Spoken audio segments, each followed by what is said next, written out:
अस्सलाम वालेकुम नाजरीन, मैं हूं रेहान नसीर और आप देख रहे हैं हमारा यूट्यूब चैनल हकीकत जानो। दोस्तों, अल्लाह सुब्हाना व तआला के बनाए हुए अनगिनत जानदारों में से एक सांप भी है जिसकी दुनिया में तकरीबन 3,500 इकसाम मौजूद हैं, जिसमें से 375 ऐसी इकसाम हैं जो जहरीली हैं, जिनके काटे जाने से कोई भी जानदार हलाक हो सकता है। लेकिन दोस्तों, सांप दुनिया में मौजूद ऐसे जानदारों में से एक है जो भले जहरीला हो या ना हो, इसकी दहशत हज़रत इंसान पर शुरू दिन से हावी रही है और इंसान की बनाई कई कहानियाँ और किस्से इसके बारे में मशहूर हैं जो नस्ल दर नस्ल चलते आ रहे हैं। और इन कहानियों और किस्सों की हकीकत का मंबा क्या है किसी को नहीं मालूम। एक कहानी तो ये मशहूर है कि अगर कोई शख्स किसी नाग को कत्ल कर डाले तो नागन बदले के लिए उस शख्स का पीछा करती है। और सबसे मशहूर बात यह है कि इच्छाधारी नागन जब 100 साल की उम्र तक पहुंच जाए तो वो अपना रूप बदलकर इंसानी रूप ले सकती है, वगैरह वगैरह। लेकिन दोस्तों, ये कहानियाँ और किस्से जोगियों और नौसरबाजों के फैलाए हुए हैं जो नस्ल दर नस्ल मुंतकिल होकर लोगों के दिलों में डर और खौफ की कैफियत बन चुके हैं। और इसी डर को ये जोगी हजरात अपनी रोजी रोटी के लिए सदियों से इस्तेमाल करते आए हैं। दोस्तों, आज हम सांपों से मंसूब एक ऐसी ही चीज़ की हकीकत से आपको आगाह करेंगे कि जो जोगियों के मुताबिक इंतहाई कीमती और जादुई ताकत रखने वाली चीज़ है, और वो जिसके पास हो उस शख्स की हिफाजत भी करती है और उसको माली और दुनियावी फ़ायदा भी देती है। दोस्तों, इसको सांप का मनका, नागमणि या फिर सांप का मोती यानी स्नेक पर्ल कहा जाता है। आज की वीडियो में हम आपको बताएंगे इस मनके की असल हकीकत के बारे में और ये भी बताएंगे कि इस मनके को लेकर जोगी हजरात ने क्या क्या मशहूर किया हुआ है। इस सब की तफसील आज हम बताएंगे आपको इस वीडियो में। लेकिन इससे पहले अगर आपने हमारे चैनल हकीकत जानो को सब्सक्राइब नहीं किया तो बराह करम सब्सक्राइब ज़रूर कर लीजिएगा और साथ ही साथ बेल के निशान को भी दबा दें ताकि ऐसी ही हकीकत से भरी वीडियोस का नोटिफिकेशन आपको मिलता रहे। दोस्तों, सांप का मनका, नागमणि या फिर सांपों का मोती कहलाया जाने वाला ये पत्थर सांप के सर से हासिल किया जाता है। कुछ जोगियों का कहना है कि जो सांप बूढ़ा हो जाए उसके सर से ये मनका हासिल किया जाता है। कुछ के मुताबिक ये सिर्फ शीश नाग के सर से हासिल किया जाता है और कुछ लोग तो ये भी कहते हैं कि जो सांप इस मनके का हामिल होता है उसके अंदर दूसरा रूप धारने और जादुई ताकतें मौजूद होती हैं। अब किसकी बात पर यकीन किया जाए और किसकी नहीं। दोस्तों, हकीकत में ये पत्थर नुमा काली चीज़ जिसकी लंबाई बमुश्किल आधे इंच तक होती है, कोबरा नस्ल के सांपों के सर से ही हासिल होती है। ख़ास तौर पर ऐसे सांप की नस्ल जिसमें जहर ज़्यादा मिकदार में बनता हो। दोस्तों, सांप के सर के ऊपरी हिस्से में कुदरत ने एक ऐसी थैली नुमा झिल्ली बना रखी होती है जिसमें सांप का जहर जमा होता रहता है और जहर की ये थैली सांप के ऊपरी अगले हिस्से में मौजूद खोखले 2 लंबे दांतों में खुलती है।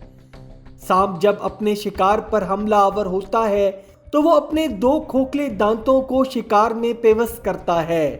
जिससे ऊपर मौजूद जहर की थैली दब जाती है और सारा जहर थैली से निकलकर खोखले दांतों के जरिए शिकार के जिस्म में मुंतकिल हो जाता है, जो शिकार के नर्वस सिस्टम पर हमला आवर होकर उसको बेहोश करता है और जान भी ले लेता है। दोस्तों, अगर सांप किसी ऐसे माहौल में हो जहां उसको शिकार आसानी से मुयस्सर ना हो तो कई कई महीने तक उनको बगैर शिकार के गुजारा करना हो, तो ऐसी सूरत में सांपों की कुछ इकसाम में जहर बाहर ना निकलने की वजह से थैली के ऊपर वाली सतह पर जमना शुरू हो जाता है और आहिस्ता आहिस्ता एक पत्थरी की सूरत इख्तियार कर लेता है जो वक्त के साथ साथ बढ़ती रहती है।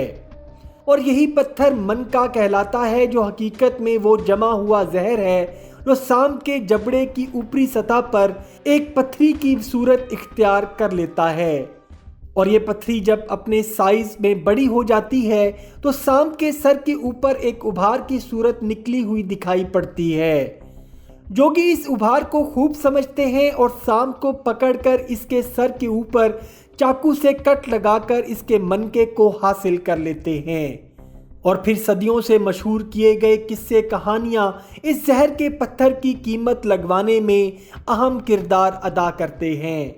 اور پھر کچھ ناکام عاشق یا پھر راتوں رات امیر ہو جانے کی خواہش رکھنے والے بے وقوف لوگ ان جوگیوں اور سپیروں کا آسان ٹارگٹ ہوتے ہیں،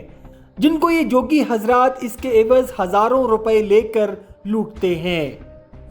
اور دوستو، اس کام میں بھی جوگی حضرات 2 نمبری کا بازار گرم کیے ہوئے ہیں۔ ہوتا کچھ یوں ہے کہ جوگی اور سپیرے کسی سانپ کو پکڑ کر منکے کے سائز اور شکل کا پتھر لے کر خود ساختہ طور پر سانپ کے سر کے اوپر کٹ لگا کر اس کی جلد میں ڈال دیتے ہیں، اور کچھ دن کے بعد وہ کٹ خود بخود بھر جاتا ہے، اور پھر جوگی حضرات گاہک کے ہاتھ لگنے کا انتظار کرتے ہیں۔ جیسے ہی کوئی شخص ان کی کہانی میں پھنستا ہے تو وہ اس کے سامنے سانپ کے سر کو دوبارہ کٹ لگا کر خود رکھا ہوا پتھر منکے کی صورت نکال کر اس کے ہاتھ میں پکڑا دیتے ہیں، اور موصوف یہ سمجھتے ہیں کہ اس نے 1 نمبر چیز حاصل کر لی ہے، اور وہ بھی اپنی آنکھوں کے سامنے سانپ کے سر سے نکلوا کر، اور جوگی حضرات ہزاروں روپے اس سے بٹور لیتے ہیں۔ دوستو، جوگی حضرات کے مطابق اگر کسی شخص کو زہریلا سانپ کاٹ لے تو یہ منکا اس کے سانپ کاٹے زخم پر اگر رکھ دیا جائے تو یہ منکا اس کا سارا زہر چوس لے گا، اور پھر اگر اس کو دودھ میں ڈال دیا جائے تو وہ چوسا ہوا زہر باہر نکال دے گا اور دوبارہ استعمال کے قابل بن جائے گا۔ اور دوستو، جوگیوں کی جہالت اور کہانیوں کا اندازہ اس بات سے لگایا جا سکتا ہے کہ جوگی اور سپیرے حضرات سانپ کو دودھ پلانے کا کلیم کرتے ہیں کہ سانپ کی خوراک دودھ ہے، لیکن حقیقت میں سانپ ایسا ریپٹائل ہے جو دودھ یا کسی بھی قسم کی ڈیری پروڈکٹ کو کھا نہیں سکتا، اور اگر سانپ دودھ پیے گا تو اس کے اندر موجود کیلشیم کو وہ ہضم نہیں کر سکے گا، جو اس کی موت کا سبب بن جائے گا۔ لیکن جوگی حضرات تو سانپ کو دودھ پلانے اور منکے کو دودھ میں رکھنے کی رسم ہی نبھاتے چلے آ رہے ہیں، اور اگر ان سے پوچھو کہ بھائی سانپ کھاتا پیتا کیا ہے تو 100% جوگیوں اور سپیروں کے جواب میں سب سے پہلے نمبر پر دودھ ہی ہوگا۔ دوستو، اس بات سے ان جوگیوں کی جہالت اور نوسر بازیوں کا اندازہ بخوبی لگایا جا سکتا ہے۔ دوستو، ناگ اور ناگن کی محبت اور پھر ناگن کا انسان سے انسانی شکل میں آ کر ناگ کی موت کا بدلہ لینے والی فلموں نے بھی ان جوگیوں اور سپیروں کا بازار کافی گرم کیے رکھا ہے۔ میں تیری دشمن، دشمن تو میرا، میں ناگن تو سپیرا جیسے گانے لوگوں کو حقیقت سے دور رکھنے کی حقیقی وجہ بھی بنتے ہیں، لیکن اس کا حقیقت سے صریحاً کوئی تعلق نہیں ہے۔ امید کرتا ہوں دوستو آج کی ویڈیو آپ کو پسند آئی ہوگی۔ اگر ویڈیو پسند آئی ہے تو ویڈیو کو لائک، شیئر اور کمنٹ سیکشن میں اپنی رائے کا اظہار ضرور کر دیجئے گا، اور جاتے جاتے چینل کو سبسکرائب کر کے ہماری حوصلہ افزائی بھی کر دیجئے۔ اپنا اور اپنے گھر والوں کا بہت سا خیال رکھیے گا۔ اللہ حافظ۔